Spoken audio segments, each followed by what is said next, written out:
அகர முதல எழுத்தெல்லாம் ஆதி பகவன் முதற்றே உலகு.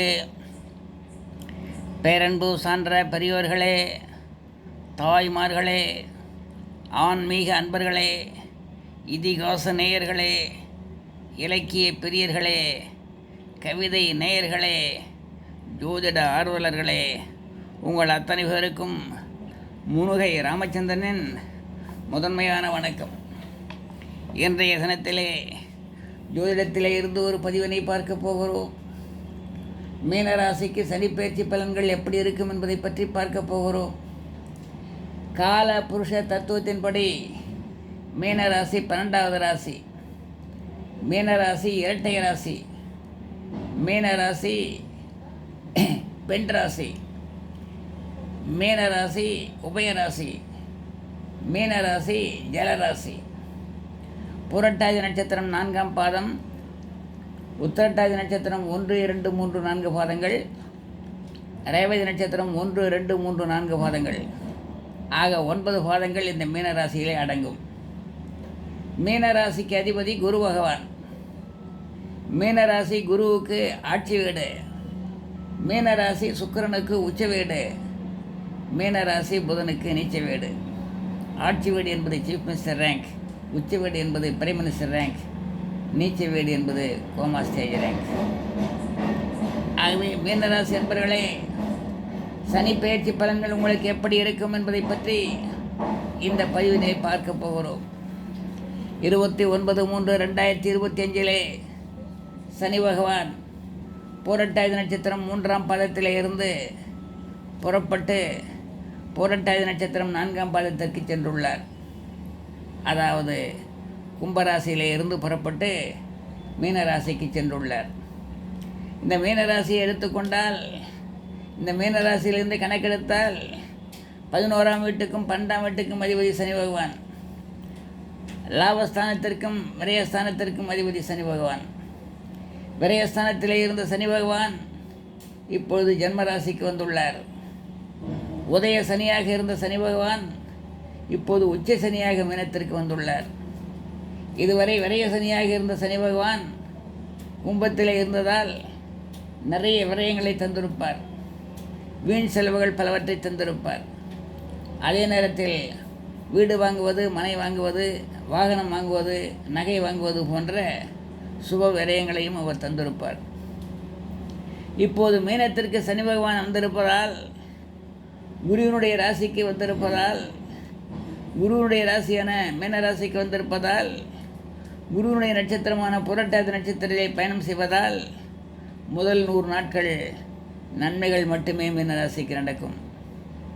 என்று சொன்னால், புரட்டாதி, அதாவது புனர்பூசம், விசாகம், புரட்டாதி, இந்த 3 நட்சத்திரங்களும் குரு பகவானுக்கு சொந்தமான நட்சத்திரங்கள். குரு பகவானுடைய நட்சத்திரத்தில் செல்லுகிற போது, குரு பகவானுடைய ராசியிலே செல்லுகிற போது அந்த 100 நாட்கள், அதாவது ஒரு பாதம் 9/3/27, 9/9/90, மொத்தம் 2.5 வருஷம், 30 மாதங்கள். ஒரு பாதத்தில் கடந்து செல்ல 3 மாதம் 10 நாள் ஆகும். அந்த விதத்திலே இப்பொழுது குருவினுடைய நட்சத்திரமான புரட்டாதி நட்சத்திரத்திலே பயணம் செய்வதால் முதல் 100 நாட்கள் நன்மைகள் மட்டுமே மீனராசிக்கு நடக்கும். அதற்கடுத்து சனி பகவான் தன் சொந்த நட்சத்திரமான உத்திரட்டாதி நட்சத்திரத்திலே பயணம் செய்யும் போதும், புதனின் நட்சத்திரமான ரேவதி நட்சத்திரத்தில் பயணம் செய்யும் போதும் அதிகமான நன்மைகள் கிடைக்காது. இருந்தாலும் ராசிநாதன் குருவின் பார்வை பலத்தால் தீமைகள் விலகும். ராசிநாதன் குரு பார்க்குறார். மீனராசிக்கு அதிபதி குரு. அவர் 5, 7, 9 பார்வையால் பார்க்கிற காரணத்தினால் அந்த குருவினாலே, அந்த சனியினாலே வரக்கூடிய கெடுதல்கள் எதனும் இருந்தாலும் அந்த குருவினுடைய பார்வையினாலே கெடுதும். இப்போது தன் சொந்த நட்சத்திரமான உத்தர நட்சத்திரத்தில் பயணம் செய்யும்போது, புதனின் நட்சத்திரமான ரேவதி நட்சத்திரத்தில் பயணம் செய்யும்போதும் அதிகமான நன்மைகள் கிடைக்காது. ஏன் என்று சொன்னால், சனிக்கு குரு சமகரகம், குருவுக்கு புதன் பகை கரகம். அடுத்து சனி பகவான் தன் 3ஆம் பார்வையால் ரிஷபத்தை பார்க்கிறார். இருக்கும் இடத்தால் சில நன்மைகளை செய்வார், அடுத்து பார்க்கும் பார்வையால் சில நன்மைகளை செய்வார் சனி பகவான். சனி பகவானுக்கு 3, 7, 10 என்ற பார்வை உண்டு. தன்னுடைய பார்வையினாலே 3ஆம் வீட்டை பார்ப்பார், 7ஆம் வீட்டை பார்ப்பார், 10ஆம் வீட்டை பார்ப்பார். சனி பகவான் தன் 3ஆம் பார்வையால் ரிஷபராசியை பார்க்கிறார். மீனம், மேஷம், ரிஷபம். ரிஷபராசி மீனராசிக்கு 3வது ராசி. 3வது இடமான தைரியஸ்தானத்தை, 3வது இடமான மன உறுதி ஸ்தானத்தை, 3வது இடமான சாதனை ஸ்தானத்தை சனி பகவான் தன் 3ஆம் பார்வையால் பார்ப்பதால் மீனராசி என்பவர்கள் செய்யும் தொழிலே சாதனை செய்வார்கள். மன உறுதியுடன் இறங்கி எந்த துறையிலும் வெற்றி காண்பார்கள். எந்த துறையில் ஈடுபட்டாலும் சாதனை படைத்து மகிழ்வார்கள். அப்படிப்பட்ட ஆற்றல் இந்த சனி பகவானுடைய 3ஆம் பார்வைக்கு உண்டு. அது மட்டுமல்ல, 3ஆம் இடம் என்பது இளைய சகோதரன் ஸ்தானம் என்று சொல்லுவார்கள். ஆக இளைய சகோதரன் அல்லது இளைய சகோதரிகளிடையே நல்ல உறவுகள் மேம்படும். துணிச்சல் மிக்க காரியங்களில் ஈடுபட்டு துரிதமான வெற்றிகளை பெறுவார்கள். விளையாட்டுத் துறையிலே கூட நல்ல சாதனைகளை விளைவிப்பார்கள். சனி பகவான் தன்னுடைய 7ஆம் பார்வையினாலே கன்னிராசியை பார்க்கிறார். கன்னிராசி மீனராசிக்கு 7வது ராசி. 7ஆம் இடமாக விளங்கக்கூடிய களத்திரஸ்தானத்தை பார்ப்பதனால் கணவன் மனைவி நல்லுறவுகள் மிகவும் சிறப்பாக இருக்காது. ஏன்னா மீனராசிக்கு 7வது ராசி கன்னிராசி. கன்னிராசிக்கு அதிபதி யார் என்று சொன்னால் புதன்.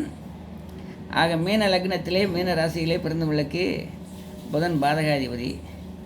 ஆகவே புதனுக்கும் குருவுக்கும் பகை இருக்கிற காரணத்தினால் அந்த பகை வீட்டை அவர் பார்க்கிற போது, சனி பகவான் பார்க்கிற போது அதிகமான நன்மைகள் வரக்கூடிய வாய்ப்புகள் இல்லை. ஆகவே களத்திரஸ்தானத்தை பார்ப்பதனால் கணவன் மனைவியிடையே நல்லுறவுகள் சிறப்பாக இருக்காது. கணவன் மனைவியிடையே சில கருத்து வேறுபாடுகள், கருத்து மோதல்கள் ஏற்பட்டு மறையும். தொழில் கூட்டாளிகளிடையே சில மனஸ்தாபங்கள் ஏற்படக்கூடிய வாய்ப்புகள் உண்டு. அதையடுத்து சனி பகவான் 10ஆம் பார்வையினாலே மீனத்திலிருந்து தனுசு ராசியை பார்க்கிறார். அதாவது சனி பகவான் தன் 10ஆம் பார்வையால் தனுசு ராசியை பார்ப்பதனால் தனுசு ராசி மீனராசிக்கு 10ஆம் ராசியாக இருக்கிற காரணத்தினால் 10ஆம் இடமாக விளங்கக்கூடிய தொழில் ஸ்தானத்தை பார்ப்பதால் தொழிலிலே ஏற்றம் இறக்கம் இருக்கலாம். சனி பகவானுக்கு குரு சமகரகம் என்பதால் அதிகமான ஆதாயங்கள் இருக்காது. தொழில் கூட்டாளிகளிடையே கருத்து வேறுபாடுகள் தோன்றி மறையக்கூடிய வாய்ப்பு உண்டு. சிலருக்கு புதிய தொழில்களில் ஈடுபடக்கூடிய வாய்ப்புகள் உண்டு. மீன ராசிக்கு ஜென்ம சனி நடப்பதால், உச்ச சனி நடப்பதால் அதிகமான நன்மைகள் நடக்கும் என்று எதிர்பார்க்க முடியாது.